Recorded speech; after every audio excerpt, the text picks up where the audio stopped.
Rebecca and Tom from GP Surveyors to do a presentation to us. So it's 1 o'clock now. We'll let everyone in as they decide to arrive, but we'll get started if that's okay. So what I'll do is I'll hand over to Rebecca from GP Surveyors and let them talk through all things. And I think at the end there'll be some opportunity for questions. So Rebecca, thank you very much. Great, thanks, Adam. Hi, yeah, as mentioned, I'm one of the directors here at GP Surveyors. We're a surveying company that only deal with primary healthcare. So we'll be going through the majority of today's topic is notional rent, but as Adam suggested, there'll be time for questions. So if you've got any other questions that you want to discuss with us, then I'm more than happy to answer. So the agenda for today is to go through premises cost directions of 2024 because there was some changes made last year. The appeals time limits, CMR1 forms, and then so on and so forth, coming to the end with questions and a bit of a summary of notional rent. So as a bit of an introduction, GP Surveyors have been going for 25 years. Our bread and butter is notional rent reviews, but we branched out and do many other services relating to GP property. Some of those are listed there. Myself, I started with notional rent, and as the company's progressed, I now deal with the majority of sale and leaseback inquiries that come here. But yeah, so we deal with a lot of practices up and down the country, from the top of Scotland right down to the bottom of sort of Cornwall and Penzance. So yeah, we'll go from there really. So what is notional rent? So notional rent is a method to reimburse GPs who have invested their own funds or borrowed funds, such as a mortgage, to provide a surgery premises. It is unique to GPs, though it's completely separate to commercial property or residential property, in the fact that the NHS are paying and reimbursing your rent. So what we're saying is that it's a notion, a person's opinion of what rent should be placed on that property for providing GMS or contracted NHS services. It's an estimate of current market rent. So as you'll have heard earlier, I just said CMR1 forms that you'll get every so often to fill out. So they are current market rent forms for the premises to move forward and be approved for medical services from the NHS. So last year, a new premises cost directions came out, the Premises Cost Direction 2024. They were published on the 9th of May 2024, and they replaced the 2013 directions and came into effect on the 10th of May 2024. So they basically published and came into effect very quickly. And it meant that moving forward, all payments to GMS GP contractors for premises costs would be governed by these new premises cost directions. So, for example, if you've always been under the 2013 cost directions, which there are differences in them, you'll have moved to 2024. And it's rights for NHS England to reclaim overpayments and changes to the grant and abatements that were the key, I guess, the key main changes from 2013 to 2024 cross directions. So they're the ones that you want to kind of take a mention of. So they're the ones we're going to pretty much cover in a bit more detail. There were some others, for example, now on your CMR6 figures letter, so the letter that you get from the ICB to inform you of what your new notional rent will be, now has a deadline for challenging on there. So it used to be that you could challenge within 3 years of receiving the letter. And now what has happened is that the ICB have now put a 3-month/12 week sort of deadline in place for you to be able to challenge that notional rent. And what that means is that if you think you're premises is worth more rent, or you want to challenge it to see if you can get more rent in, you have a 3-month deadline from receiving your figures to being able to put forth that challenge, which is it is quite a short time frame from you receiving the letter and looking to challenge it. What we've been finding with clients of ours is that on top of having the deadline, the ICB are also ringing you to ask you to accept the figures. So there's been a 30% increase to feel pressured in accepting these figures. Our advice, or my advice, would be just to always get them checked.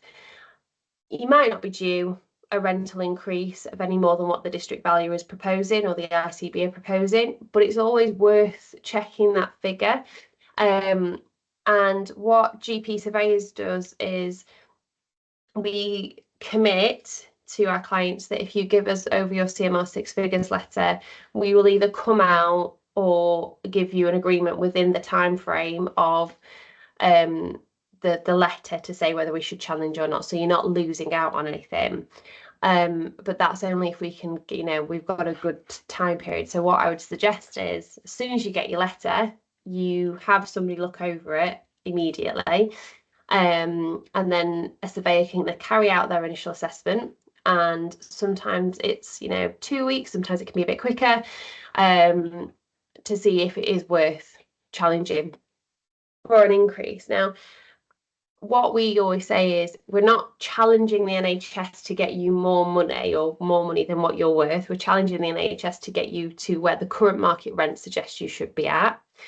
And what that means is that there's more money coming through the surgery for you to update things if necessary, for the owners who are currently owning the practice to pay off that mortgage quicker if need be, but also to look after the premises and provide potentially better patient services or a better patient experience. So the money is all going back through the GP surgery. It is obviously up to the owners of the surgery how that money is spent, but what we see quite regularly is the money being spent within the premises. So yeah, it's definitely worth looking at and seeing if you are where you need to be on the current market for your rent. Under 2004 and 2013 directions, we successfully challenged the 12-week deadline, as it was notarized in those directions previously, and we won, and it confirmed that GP practices had up to 3 years to refer the notional rent disputes to the Secretary of State, so you could challenge within that 3-year deadline. The problem is the 2024 cost directions are still pretty new, so we've not had that influx of being able to challenge to see if we can extend that 12-week deadline yet. We've got a couple that we're in the process of doing it, but it takes time, unfortunately. So I can't say a rule of thumb is this until we've done it several more times. And because our clients or people who work with us get their CMR6 figures letters to us quite swiftly, we never have to push those limits. So yeah, it's just to bear in mind that things have changed with your notional rent appeal and the times that we have to adhere to a bit, to make sure that you're in the best place possible to potentially look to do a notional rent appeal. So avoiding costly mistakes. So notional rent is basically it's a notion. It's somebody's opinion of what your rent should be on the premises. That someone's opinion is the district valuer. He follows the premises cost directions, which tell him how he should value the property, and that is based on hypothetical lease terms.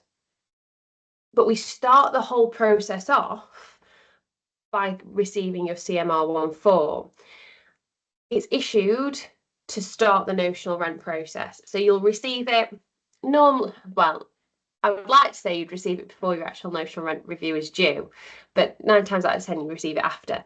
But you'll receive your CMR1 form, and that form assists the district valuer and the NHS to determine the space of the surgery that qualifies for NHS rent reimbursement. So the form will ask you to fill out every room within the surgery, what it's used for, how many times it's used in the week, is it used for patients, is it used for staff, and you'll go through the form with a fine-tooth comb and make sure that you put everything in that. And that provides the DV with the basis of what value in terms of room usage and car parking spaces he can apply a rent to. The form can be represented as a legal document by the NHS of England. So it needs to be really, really accurate. It can't really be embellished. It has to be a truthful outlook as to what the surgery looks like in a day-to-day running of the GMS services. So if you have 5 consulting rooms and they're all fully used, providing patient services, that's what you need to say. If you have 5 consulting rooms that they're not all fully used, 3 are fully used and 2 are used ad hoc, that's what you need to say.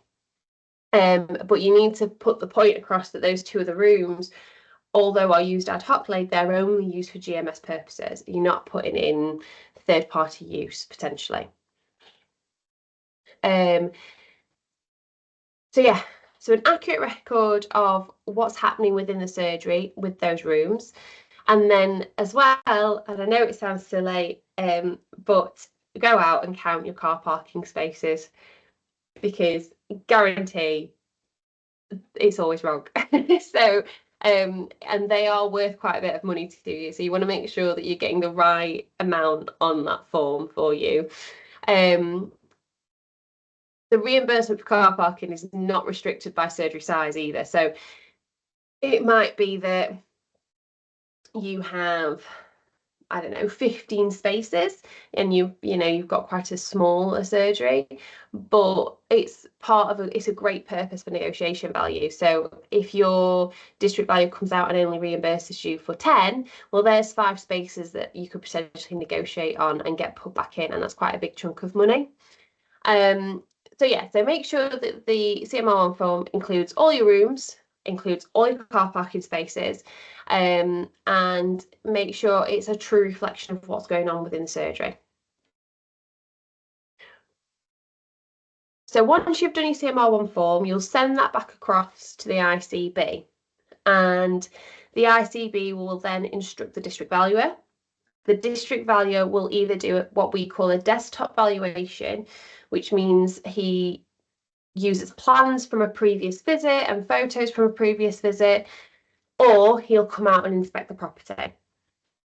Now, if he does a desktop valuation, that's absolutely fine. We do desktop valuations as a surveyor, but what you need to be prepared for is that you need to make fully aware when you're speaking to any surveyor or any district valuer that if there has been any changes to the premises, repair works, upgrades, floor increases, changes in rooms, that they are made aware, because it might be that we have to come out and redo plans, it might be that we need new photos, and that will all come to help calculate the notional rent. So what the district valuer looks at and what we look at: floor area, car parking spaces, your infection control risks, accessibility, age and condition of the building. So you can't do anything about your age of your building. It's built, you're using it. The condition is obviously how well it's kept up with its repairs, how well it's kept up to CQC standards. Accessibility. So this is one that it's tricky to change because it depends on what kind of property you're in. If you're in what I would call an old house, terraced house, and you're still, receiving patients like that, then it's going to be hard to create wheelchair access routes within corridors. It's going to be difficult to put in drop counters and things like that to allow for accessibility to be put forward. In regards to infection control, do you have roll vinyl flooring? Do you have no-touch taps? Those kinds of things. What's your air conditioning like? Everything that we view in terms of infection control is well, it's been really upped since COVID. I think if you remember back to COVID, there was a big document that went sent out, and it said you had to have a one-way system around the surgery for infection control risks. Quite a lot of surgeries have kept that in place, and they've not seen a massive spike in notional rent, but it is something that the district value has considered. So it's something, these are things that we want you to keep in your mindset when you're looking around your property, taking note of it. It's definitely things that we as surveyors and what the district valuers will be taking note of when we come to calculate your notional rent. So checking your notional rent. So after filing your CMR1 form, you'll be sent your CMR6 figures. So the district valuer will either have done desktop valuation or he will have done an inspection. He then sends his report back to the ICB, and then the ICB sends you what we call a CMR6 figures letter. And if you want to challenge the DV's opinion, which you have full right to do, and I would always suggest that you get your figures looked at. You will have to give reasons and provide comparable rental evidence to justify the challenge. So that's why you need a surveyor, ideally a primary care surveyor working for you, to be able to make the challenge worth the effort, if you like. So your CMR6 form will come in, it will split out sort of area, car parking spaces, ground floor, first floor if needed. And then it will give you your notional rent figure at the bottom of that. Underneath that will state your challenge time frame. So it will state either 12 weeks or 3 months, which is exactly the same. But the wording is slightly different on different areas. And they might also put in an actual date. So they might put in the 5th of August or something like that for you. So it'll set out dates to challenge by, set out the district valuer's opinion of the rental figure, and that's the form that you'll want to send across for somebody to check. So we'll want to see your CMR6 figures letter to be able to know whether we can challenge that rent for you, whether it's a substantial challenge or not. So then a specialist surveyor's inspection. So if we've never seen your surgery before, we will come out to the surgery, we will measure, we'll check the floor area of the surgery that's eligible for notional rent. And when I say eligible for notional rent, I mean that if you, for example, have a pharmacy in the surgery, we're not going to measure the pharmacy area because that's not eligible for notional rent. It's still a pharmacy, it has a lease in place on that. So we're just going to measure the areas that receive GMS space. We'll take photos of every room and start creating a floor plan for the building.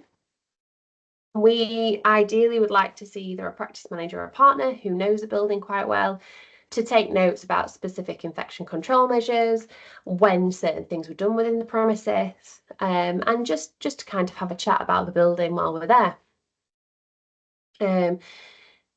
While we're there, the inspection will ensure that all the eligible areas are included in the rental evaluation. So, for example, store cupboards, patient toilets, things that are quite easily missed on district valuers inspections. We want to make sure that they're all within in your CMR6 figures letter to make sure that you're getting the correct notional rent. We've negotiated on pram areas, staff room showers, entrance lobbies, loads of stuff. So it's definitely worth us coming out to measure if we've never seen the building before. So checking your notional rent, the factors are premises size, what comparable evidence is going on in your area, the local area, for example, are you having a new housing estate built with a GP practice built with inside of it? Are you, looking at moving? Is there potential for you to move or merge with another practice? That kind of thing. State of repair of the building. So is the building in a good state of repair? Does it meet infection control criteria and accessibility criteria? So when you walk around your premises, do you still have carpet in treatment rooms or entrance lobbies that still have brickwork? Do you still have, you know, do you have automatic doors now? Do you have no-touch taps now? Do you still have chairs that have, how do I describe this? Chairs with like the cotton rather than wipeable chairs in your waiting room. So yeah, so things like that are all going to be taken noted of. Things that are definitely overlooked: corridors, attics, basements, storerooms. So when we talk about attics, do you store your patient notes up in your attic? Lots and lots of surgeries do. And that allows it to be back into GMS space. Or basements, anything with a ceiling height above 1.5 meters gets full rent, and then anything below 1.5 meters, you start getting a discounted rent on them because you can't stand up fully in them, is the idea for that. So what we suggest is, if you've got like sloping roofs, putting cabinetry there so you can still store things at that pub and still receive a rent on that space. So yeah, just some things to think about. So here's some sort of pictures, I guess. These were attics that are all eligible for notional rent reimbursement. So, and that is because they're either using them for storage or notes. And you can see, the bigger picture. It's got carpet in there, it's used for notes, people obviously go in there a while. The other two are pretty much storage spaces for sharps bins or, extra administration things and things like that. But they've all received notional rent on these spaces. So if you have an attic and it's got nothing in it, but you do have access rights to it, it would be worth looking at to see if you could get that in GMS space. Bin stores, slash bank areas that are eligible for notional rent reimbursement. They have an overhang on there so that they are covered areas, and that has allowed them to be included in GMS space. Basements. So again, you've got one here who's got shelving units in, the other one which has just had boxes of notes dumped down in it. Obviously one is better than the other, but they are both accessible and eligible for notional rent reimbursement. And then you have areas that have sloping roofs or that are less than 1.5 meters high. Again, all eligible for notional rent. So they've just, used it as storage areas, and that's the best you can hope to achieve on something like that. Unusual store spaces. So a lot of people, and a lot of doctors used to get like old shipping containers or sheds put into the grass areas of the surgery to put patient notes, storage, whatever it might be. But yeah, it was really, really common for a really long time. And these unusual spaces, like an external shed or anything that was separate from the main building, it didn't need to have a fit out, didn't need to have a light, didn't need to have security. It was literally a shed. And we've agreed at 50% of the ground floor unit rate. So what that means is the ground unit rate you were getting for the surgery, you'd get 50% on the shed area for that. So it's definitely worth, if you've got some space and you could extend that way to receive some more notional rent.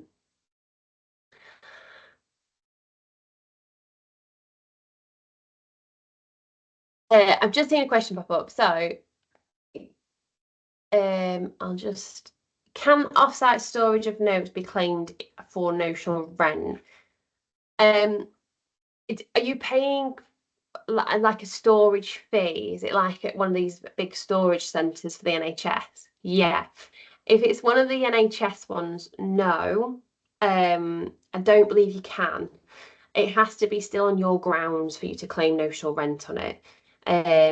But you could look into, I don't know if it's still available, but a while ago there was talks of maybe a grant for that or something like that to help out with the paying of the fee. From my knowledge, the notional rent side of it is only on the grounds of the property. For some off-site fees like that, you would have to look at potentially a grant or something like that from the ICB. No worries. Okay, so checking your notional rent.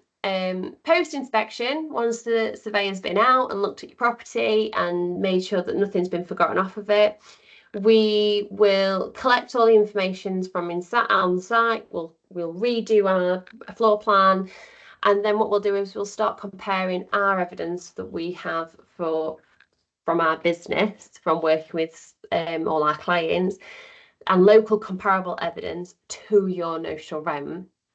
And then we'll come back to you and tell you whether we recommend we challenge for you or not.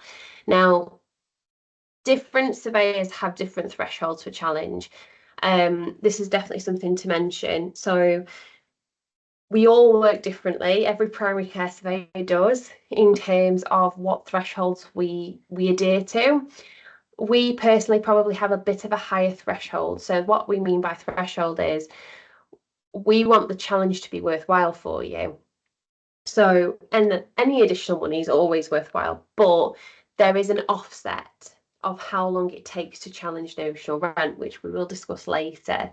But there is an offset to that. So, you know, if you're only going to receive £150 extra overall, but it's taken, you know, maybe 18 months to get £150, was it worth it? That's the offset that you have to have a conversation about.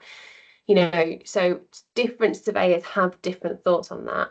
We would like to say that our threshold is anything that would substantially change your market value if you looked to put it on the market or do a market valuation or something. So, you know, you're looking at anything sort of £1,000 up. Now, we're not saying that every time we look to challenge, we gain that £1,000 because things get thrown up and things like that. But we have a sort of a threshold of anywhere over that we definitely would like to challenge. Anything under that, it's a conversation with you to see if you want to, you know, spend the time, the money on something like that. So yeah, there's always an offset on it, and different surveyors have different ideas of what they want to do. I like to think GP surveyors are really open and honest about our thought process. We will come to you quite quickly and say, we don't think it's worth challenging, or we do think it's worth challenging, but there is always an offset of time against that, and we will discuss that with you personally. Like we say, recommend whether a challenge is appropriate. And it is always a time factor, unfortunately. The NHS ICB district valuers, they're not quick with the best will in the world, you know, and that is just due to the fact that they are overrun with the amount of challenges or other queries that come across their desk. So yeah. Challenging your notional rent. So you've appointed your surveyor who will negotiate with the district valuer. On average, a notional rent challenge can take between, I would say, 6 months to a year, roughly. So it's a long time frame. You know, gone are the days where I used to say, you know, 3 months. You know, gone are them days, especially since, you know, ICBs look like they're merging or they're doing, you know, we're not sure what they're doing at this moment in time. And district valuers are really overrun. So it is taking a lot longer for replies to come back. So yeah, so I would say you're looking at that year mark really for a challenge to be completed. You will continue to receive your normal notional rent payment. It'll be paid, and any increases that we can get for you, or whoever works for you can get for you, is backdated to the rent review date. So you're not losing money by challenging. It's just a timing process, really. GP surveyors do not ask for payment from practices until you've received your lump sum from the NHS. So yeah, like we say, you're not losing anything by challenging, but there is a time factor to it. So you just got to be aware of. What if the surveyor and the DV don't agree? Well, two things with that. We can move to local dispute resolutions procedure to see if we can find common ground. LDRP seeks to like narrow the areas of dispute down. So if we're just battling against one thing, that's what we'll go to LDRP for. If there's numerous things, then we can't narrow down the scope of it. It can be resolved in an NHS resolution, where basically an independent expert to the district valuer and the primary care surveyor who are negotiating can be appointed to make the final determination. So there are ways round it if we can't get to a middle ground, but they're just timely and costly. So ideally, we don't take many cases to LDRP. Normally, we try and find a middle ground, and the district valuer wants to do that as well. So yeah, there's not tons of cases that you find a DV and a surveyor can't agree on. There are some, but there's not tons of them. Improving property and abatements. So, improving your property in certain ways with NHS approval can allow you to receive a higher increase in notional rent. So what that means is, if you want to improve your surgery, brilliant. And it's definitely a means to get more money into the surgery, but you have to have those sort of upgrades approved by the ICB. Reason being is that if it's not approved, then the NHS don't have to increase your notional rent for it. So things definitely speak to the ICB for anything like improvement works, for example. You're changing an administration room into a treatment room. It's not increasing any space by any means of the world, but you're adding in another facility that a patient will have access to. And because you've gone from an administration room to a treatment room, technically that's an increase in notional rent. So the ICB have to approve it and have to see the need for it. That's the same with extensions. So before you sort of go down the route of we're going to have a massive extension, we're going to do this, that, and other, and then we're going to have this hoiking notional rent, you have to show there is a case that you need the additional space to the ICB for them to then say either, yeah, happy for you to go ahead and we'll look at your notional rent when it's all completed, or, whether they're not happy for you to go ahead. Most of the time, when you're doing big extensions and things like that, you're already seeking NHS approval because you're looking for grants, grant funding or something like that, either full or partially. So you need their approvals straight away. So this is to do with if you got funding from the ICB. So grant monies, Section 106 money, ETTF. Do we all remember? They used to be buzzwords in our household. So if you were granted money to, extend the property or give better infection control measures or whatever it might be, pre-2024, you probably fell under the 2013 cost directions. And that meant that you would have a contribution of 33% to 66%, and you would have to put in 33% if you had 66% funding, or you would have to put in 66% and you would gain 33% funding. And the abatement time, which is the amount of time that the NHS would take recouping their grant money from you off your notional rent, would be subjected to how much you borrowed. So, for example, if you had a notional rent of 250,000 and you built a brand new extension, it gave you 2 more consulting rooms. Those 2 consulting rooms would still receive notional rent, but they wouldn't receive all the notional rent that they could potentially achieve, because the NHS are trying to recoup their grant money through abatements. So if you added on, I don't know, let's say £50,000, it cost £100,000, you would have abatement for 5 years on those 2 rooms, but only those 2 rooms. Whereas in the new 2024 cost directions, you can get contributions from the NHS for the full thing. And then, dependent on how much you borrowed, will depend on how much time you are abated for. So it's definitely worth noting that you will receive a small proportion of the notional rent that for the space you've created or the area that you have improved, but you won't receive it all until that abatement time finishes.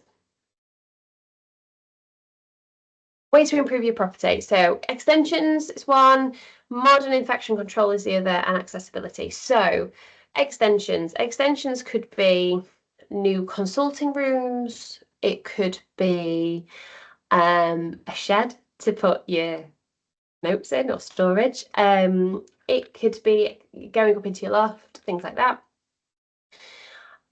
Modern infection control, drop counters for the reception area, roll vinyl flooring, things like that. And then accessibility, we're looking at automatic doors, widened corridors, things like, and again, drop counters for wheelchair access. So there are things that you can do in both those areas that would increase your notional rent going forward. So as a bit of a summary, and then I'll take questions from everybody if there are any. So you start your process off with your CMR1 form, and that form needs to include everything in regards to the day-to-day running of the surgery, what rooms are used, how many car parking spaces you have, that sort of thing. The district valuer will look over that form, will then make an opinion of his value for your CMR 6 figures letter, which you will receive. Ideally, you won't accept those figures before you have a specialist surveyor check them. And then the specialist surveyor can challenge any review that's not accepted to see if we can increase that rent for you. So yeah, a lot has been talked about, but ideally the first things you want to do is make sure your CMR1 form is correct. So everything that you're putting in there is right. Then you want to make sure if the district valuer comes out to site, somebody's available to him to be able to say, look, we've had this done, that done since our last rent review date. When you receive your CMR 6 figures letter, I would say always get it checked. And then again, if a surveyor from the company is checking your CMR 6 figures letters wants to come out, make sure somebody's available to answer any questions we have. And then the challenge will start, and it's completely out of your hands while we negotiate on the rent for you. So once that's been agreed, you will receive a new letter from the ICB with the new notional rent figure, and then a backdated payment will occur for you. So that's something to think about. GP surveyor's initial check for all your notional rents is free, so it's always worth having that check done. So I can see a few questions have bobbed in, so I will look at them and try and answer them to the best of my ability. So can we still get notional rent on spaces that may have been funded by other sources, i.e. community grants or other NHS grants? Porter cabins. Yes, so you can still get notional rent on those spaces even though you've had grant money or community grants used on those spaces, as long as they are being used for GMS space. So what I mean are you using it for the GMS contract? yeah, if you've had grant money from other areas, you can still get it as long as it's being used for GMS space. We have a hall that is used for educational talks for patients by our doctor as well as our PCN social prescriber. Would we be able to claim any notional rent on that?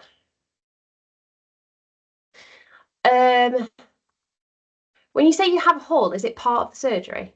Just out of curiosity. Yes. Potentially, yeah. I'd be shocked if it's not already included, and you aren't receiving part payment on it of some sort. But yeah, you should be receiving something on it, I would think, unless there is a lease in place or something like that that's underlying it. So that would be my answer to that. No problem. Any more for any more? Are there any non-task or non-chat box questions? If anyone wants to put their hand up before we thank Rebecca. I mean, I've just got one point to make. That again, I personally have had an issue with our notional rent on one of our surgeries, and that was around car parking. So we historically used to enjoy notional rent on our car parking spaces. But interestingly, the car park is actually not owned by the premises or by the actual, so it's attached but not owned. Right. And at the last valuation, again, they removed all of those car parking spaces, even though they're used by patients. So Yeah, that was interesting. Yeah, it is only based on what the surgery owns, not what the patients use. We had car parking's a funny one, no matter where you go, because you used to get reimbursed for tandem car parking spaces as well, so where cars could park behind one another, and if you could get like 2 spaces, you'd get reimbursed on those. You no longer get that anymore. So if you block a car in, it's still classed as one space. And then one of my clients, they bought the car park and put a what are they called? Like a boundary in that goes up and down. Anyway, so that you could only use it if you were a patient. And because they were charging £1, they lost their notional rent on that until we could get it put back in. So car park, all these like special cases that aren't quite normal or a little bit different, which every case is why we say you need to just have a little look and a little check, because you could lose out on something by not making the district valuer aware of it, but also you could have something put back in because it just needs negotiating on. Okay, so we've got one person with a hand up.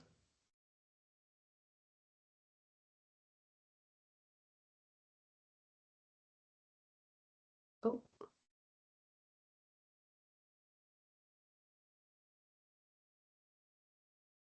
I can't hear anything. Really sorry. Adam, you're on mute. Amina, are you on mute or wants to ask a question?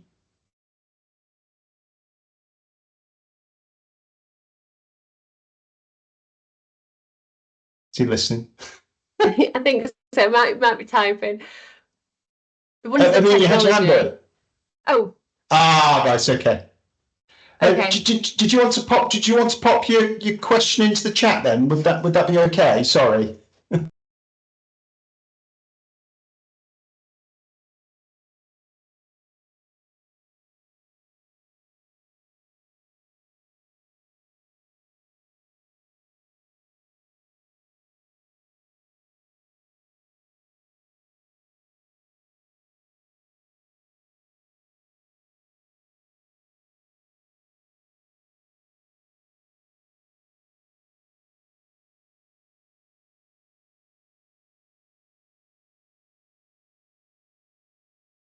Well, I mean, tapping away. Does anyone else have any verbal questions before?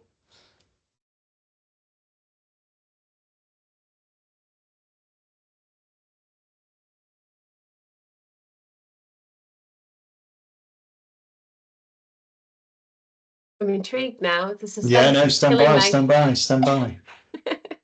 Can you hear me now? Oh yeah. Yeah, Brilliant. perfect. I'm in with my phone, so let me mute this side. Sorry. It's quite all right. Okay, I'm just gonna leave from the computer. Right, can you still hear me? I can hear you. Yeah. Okay, yeah. Sorry, it's a lengthy question, so I thought. I was saying initially, just sorry I was late to join in because I was on call and things got busy. We currently have an extension project, and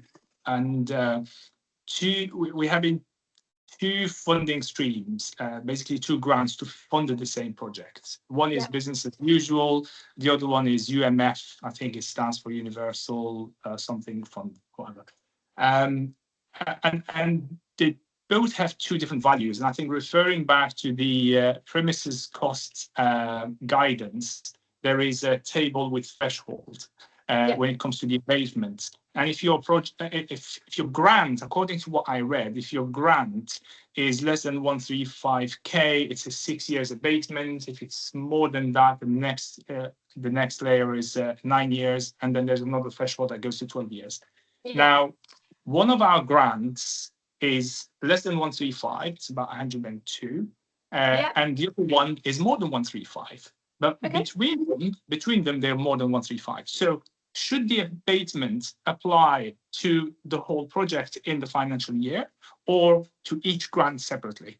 Each grant separately. So what you'll have on your next notional rent letter will be abatement A and abatement B. So you'll have, and both one, so normally, don't quote me on this, but normally what happens is your longer abatement period, the one that's a long, like a heftier amount of money, so however long that will be abatement A. And then abatement B will be for the smaller amount of money. And then once you finish that abatement period, that will come off and abatement A will just stay there. So you should have them separated out into two. Okay, so it's definitely that, because our case is even more complicated. The project run over 2 financial years, 2 grants in the first year, 2 grants in this year, and it's a 9-6 normally. And I think NHSC are saying it's 1 financial year altogether, and the second financial year altogether 9 years. I'm trying to challenge that, so that'll be very useful to get back to them on this.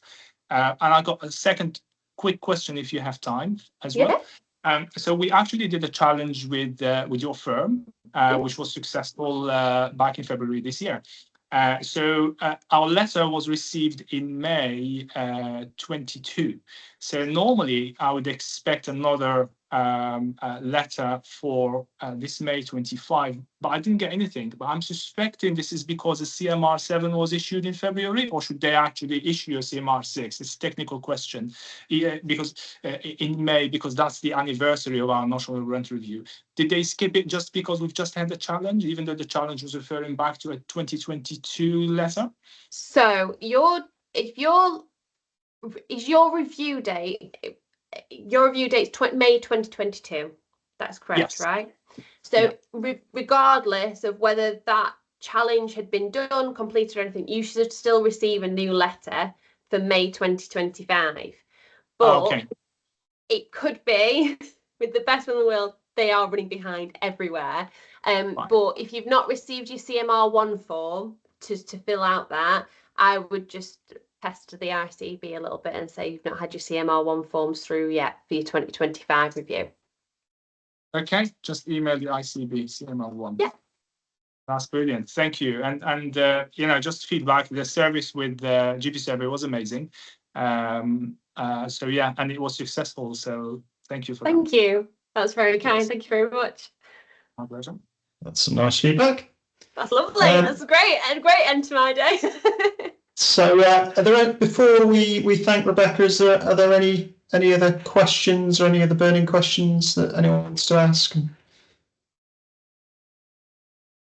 going to assume no. That was a really thoroughly interesting presentation. I actually learned quite a lot there already. It was good. Oh, there's just one more. You want your rent to be static between reviews. Yeah, your rent will stay the same until your next review date. When your review date comes up, it'll be challenged and then you'll receive the new rent. It'll not go up by inflation. No, it won't. So inflation doesn't affect it. It is all regards to current market rent, negotiable comparable evidence.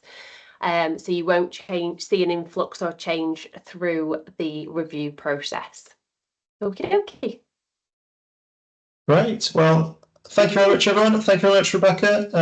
Very much appreciate your time. And, No, thanks for having me. thanks, everyone. No worries. Thanks so much. Take care. Bye, everyone.